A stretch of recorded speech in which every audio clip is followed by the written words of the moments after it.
बढ़िया पैसे कोई ज़्यादा कोई बात नहीं है।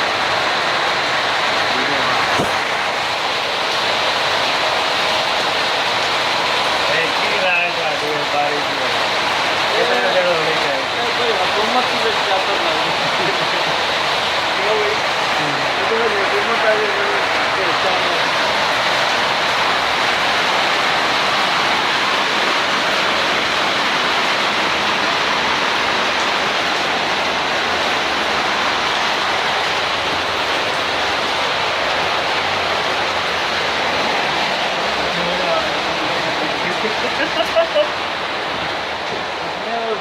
बल्दी में आज आखिरी दिन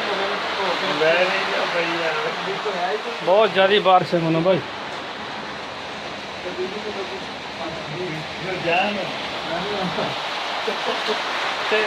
मैं तो नहीं जानता टीम के नीचे कहाँ फाका पड़ा। इधर तो कहा छक्कन तो देखने रहे किस तरह नहीं है वही बारिश का लो नज़ारा। सावन ना उठाए